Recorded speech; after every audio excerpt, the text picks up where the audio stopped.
शांति। आज सभी भाई बहनें मधुबन, शांतिवन, ज्ञान सरोवर और विशेषकर इस कॉटेज के सभी भाई बहनों की तरफ से याद प्यार लेकर के जैसे मैं वतन में पहुंची, वतन में चारों ही तरफ बहुत सुंदर लाइट की किरणें सितारों की तरह चमचम कर रही थी। और एक कॉर्नर में क्या देखती हूँ, दादी जी कुछ लिख रही हैं और उसको लिखते हुए बहुत ध्यान से देख रही है। फिर उसको उठा करके ऐसे ही ध्यान से उसको देख रही थी। और एक कॉर्नर में दूसरे स्थान पर क्या देखती हूँ, काफ़ी सारी किताबें पड़ी हुई थी। और कुछ सेकंड के बाद बाबा आए और जहाँ पर वो किताबें पड़ी थी, बाबा उसको दृष्टि दे रहे थे और दृष्टि देते ही उसमें से पेज खुलते थे और उसमें से रतन निकलते और रतन निकलते उसकी बहुत सुंदर मालाएं और लड़ियां बनती जा रही थी।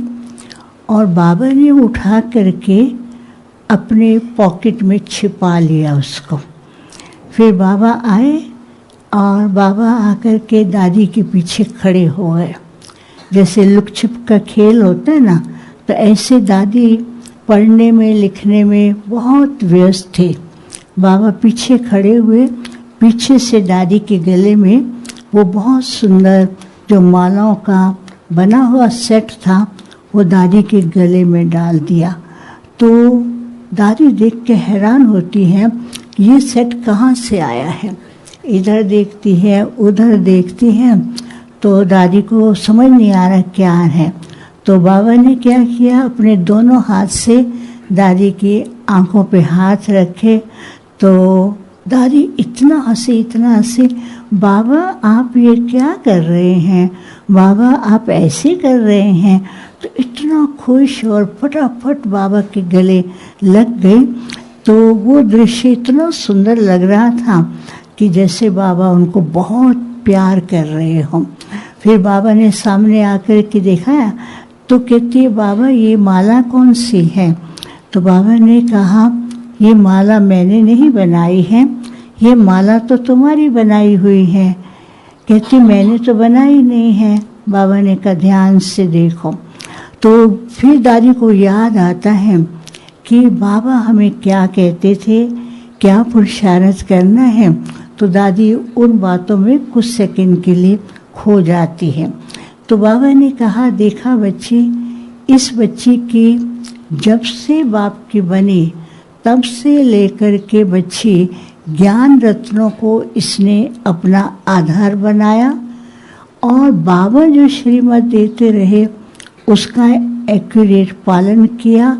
और साथ साथ सेवा के क्षेत्र में बच्ची बहुत एक्टिव रही और हर समय जैसे कि दौड़ती रहती थी और एंजल की तरह ये उड़ती रहती थी।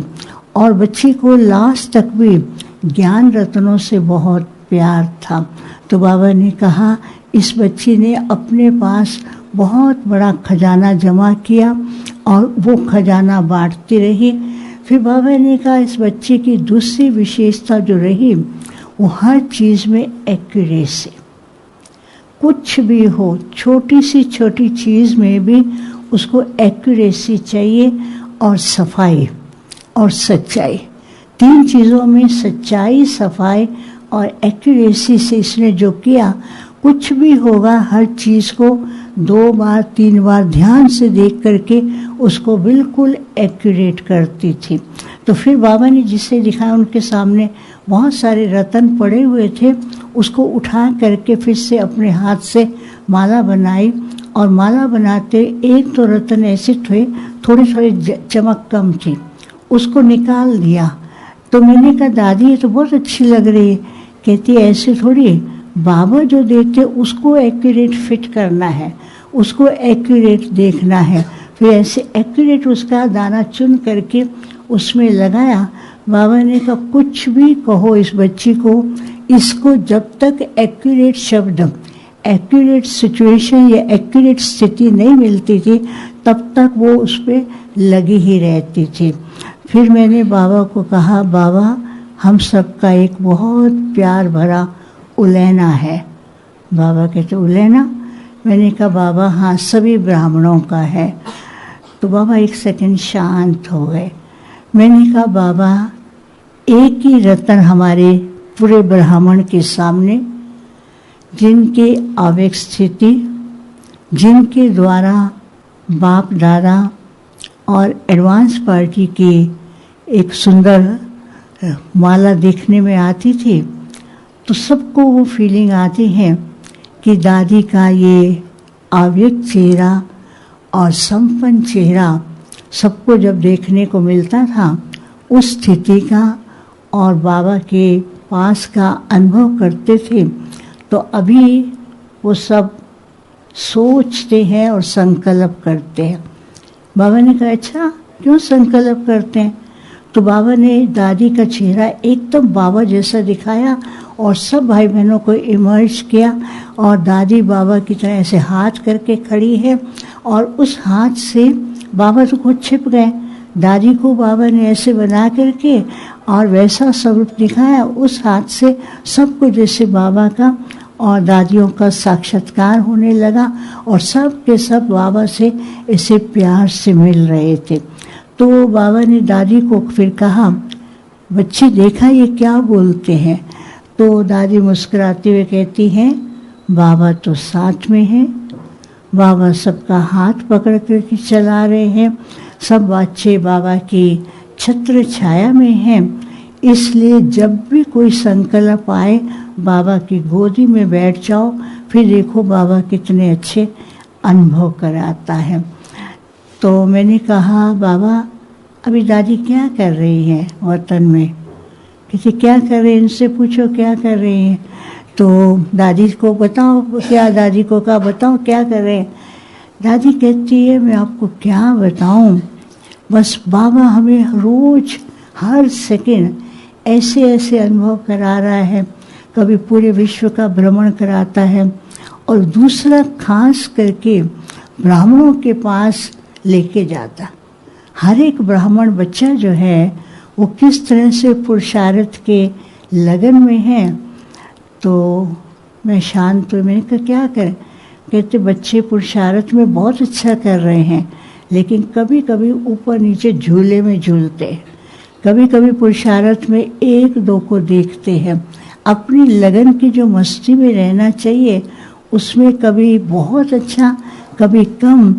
तो बाबा ने कहा, फिर दादी ने कहा बाबा खास करके ब्राह्मणों के पास और दूसरा जो यहाँ निमित्त हैं उनके पास भी ले जाते हैं। एडवांस पार्टी के साथ हम सब आपस में बैठ करके मिल करके रूहान भी करते हैं और भी भविष्य दुनिया कैसी होगी उसका भी दृश्य देखते हैं और अभी किन किन बातों को और भरना है तो बाबा वो भी दिखाते हैं। तो मैंने कहा दादी आप और कहाँ जाती हैं? मुस्कुराती है। मैंने कहा दादी आपको पता सबसे ज़्यादा कौन याद करता है? दादी कहती सब याद करते, मैं भी याद करती हूँ। तो मैंने खास कहा लीला बहन है और तारा बहन है, यहाँ के सभी सेवा साथी हैं। वो बार बार एक ही बात कहते हैं हमसे कोई ऐसी सेवा रह गई हो। तो दादी ने कहा जो प्यार से सेवा की है, ऐसी सेवा की है दिल से। मैं तो देखती थी बाबा के प्यार में खोए हुए इन बच्चों ने ऐसे प्यार से सेवा की है। फिर भी जो इनका संकल्प चलता है तो मैं तो इनको कहूँगी बाबा के साथ हैं और बाबा ने जो इनको शक्ति दी उस शक्ति से इन्होंने बहुत ज़्यादा किया है। तो बाबा को कहती बाबा इनको इनकी सेवाओं का रिटर्न दे। तो बाबा ने उस समय सबको इमर्ज किया और इमर्ज करते हुए एक सुंदर सा पॉकेट था, मैंने जैसे छोटा सा बॉक्स था, उस बॉक्स के अंदर एक छोटा सा चमकता हुआ लाइट वाला कमल फूल था और वो कमल फूल ऐसे घूमता था, उससे लाइट निकलती थी और वो लाइट सबके ऊपर पड़ती जा रही थी, सब हल्के फरिश्ते की तरह बनते जा रहे थे। तो बाबा ने कहा बाप और दादी की तरफ से बच्चों को ये गिफ्ट है, कमल पुष्पवान लाइट रहें और फरिश्ता बन कर के अपनी स्टेज को पावरफुल बना करके उड़ते रहे। फिर मैंने कहा दादी सब कहते हैं, दादी लास्ट में आपने कुछ कहा नहीं। कहती क्यों, मैंने तो सब कुछ कह दिया और सब कुछ बाबा ने जो बताया और बाबा ने खुद ही अनुभव करा दिया, इसलिए सब बच्चे निश्चिंत होके चले, क्योंकि अभी सेवा के पाठ के अंदर कई प्रकार के सूक्ष्म परिवर्तन भी हैं, एडिशन भी हैं, क्योंकि जो नई दुनिया का कार्य है उसको जल्दी संपन्न करना है। इसलिए बाबा हम सब से वो कार्य के लिए कुछ न कुछ सिखाता भी है और करा भी रहा है। फिर मैंने बताया दादी आज तो भोग लेकर के आए हैं, तो दादी तो जैसे फास्ट हैं, खुद ही खोला और खोलते ही बाबा को कहती बाबा देखो ना आज कितना अच्छा भोजन बना है। तो बाबा मुस्कुरा रहे थे। बाबा ने कहा बच्ची ये तो तुम्हारे लिए। कहती नहीं, आज सब सेवा साथियों के लिए। तो जैसे सभी कहा, सभी एडवांस पार्टी वालों को बाबा ने इमर्ज किया, दादी मम्मा दीदी सब जितने, दादी जानकी, गुलजार दादी, बड़ी दादी, सबको इमर्ज किया और एक तरफ इमर्ज उनको किया, दूसरी तरफ यहाँ के सेवा साथी निमित को इमर्ज करते हुए और सामने जो है बहुत से भाई बहने इमर्ज थे। तो दादी जैसे बाबा को खिलाया, बाबा ने दादी को, तो दादी ने क्या किया, प्लेट में से कुछ उठाया और ऐसे, तो कहती कैच करो, सबकी तरफ ऐसे फेंका और सबके पास वो पहुंचता गया। तो दादी बहुत खुश, ऐसे जोर जोर से ताली बजा रही थी और इतनी ताली बजा के नाच रही थी। तो दादी ऐसे बहुत ऐसे नाच रही है और सब के सब नाच रहे और दादी की ताली सबसे फास्ट थी, बाकी जो बजाने वाले तो धीरे धीरे ऐसे करते रहे और दादी तो इतने जोर से बजा रही थी तो वो तो ऐसे दादी को कोई क्रॉस नहीं कर सकता था, इतना फास्ट, इतना जोरदार दादी का जो दृश्य था कि वो इतना था कि दादी को कोई उन जैसा करके दिखाए वो नहीं था। तो फिर मुस्कुरा रहे थे। फिर दादी को मैंने कहा सब याद दे रहे हैं। तो दादी कहती है बच्चों को बाप कैसे भूल सकता है, बच्चे बाप में समाये हुए हैं, दादियाँ साथ हैं, बाप साथ हैं, बाप के दिल में समाये हुए हैं। सदा यही ध्यान रहे कि बाबा हमारे दिल में, हम बाबा के दिल में, और हल्के होकर उड़ता पंछी की तरह फरिश्ता बन के चलते रहे। सबको याद दिया। दादी जी शुरू से ही मधुबन में रही।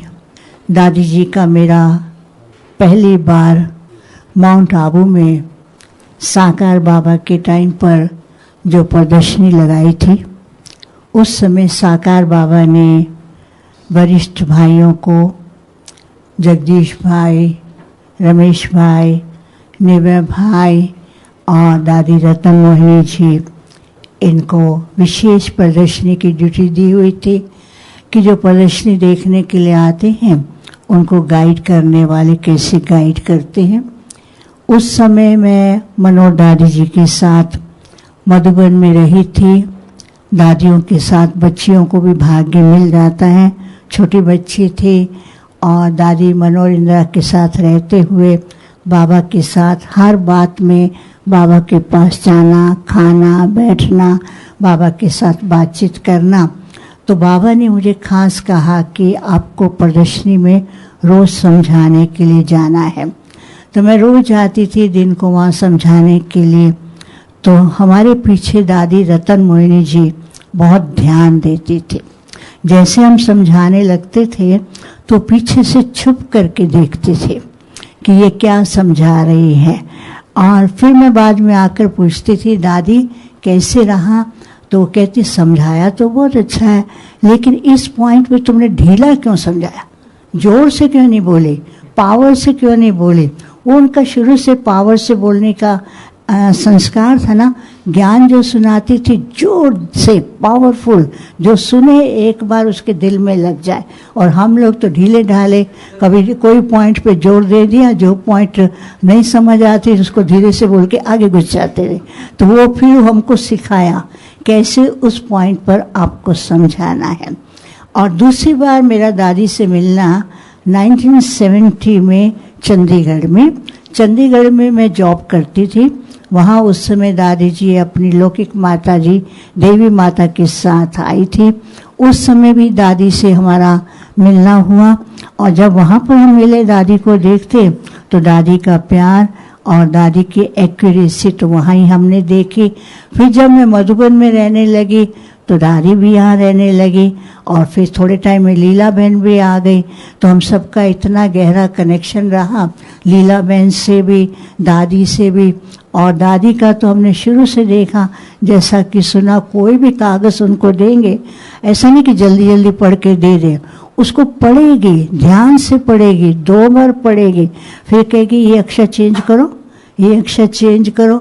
हम दादी को कहते, दादी ऐसे नहीं इसको चेंज करो। फिर कोई तो चेंज करके ले आते थे, कोई आकर के हम बताते थे, दादी ये ऐसे ही चलेगा। फिर कहती अच्छा ठीक है। और दादी के साथ कितने वर्ष हमने मधुबन में बिताए। और फिर भी दादी यहाँ शांतिवन में रहने लगी। दादी हमेशा मधुबन को याद करती। जब कभी बीमार होती थी ना, दादी को कहते, दादी मधुबन चलना? कहती हाँ। कभी ना नहीं करती थी मधुबन के लिए, बाकी बात के लिए ना करेगी, लेकिन मधुबन के लिए दादी ने कभी भी ना नहीं किया है। ये लीला बहन को भी पता है, हर बार मधुबन करती थी। तो मधुबन से उनका शुरू से लेकर के गहरा संबंध, कनेक्शन, वही कर्म भूमि, वही श्रेष्ठ भूमि है। हालांकि दादी यहाँ रही, लेकिन दादियों की तपस्वी भूमि वही है। दादी वहीं हमेशा उसे स्मृति में रखती। और लास्ट तक भी दादी का बहुत प्यार और बहुत अच्छे अच्छे अनुभव किए। ऐसी दादी को तुम कैसे भूल सकते हैं? हमें शुरू से लेकर के बाबा बड़ी दादियों के साथ दादी रतन मोहिनी जी का भी बहुत बड़ा साथ मिला है और उनके सहयोग से बहुत कुछ सीखा भी है।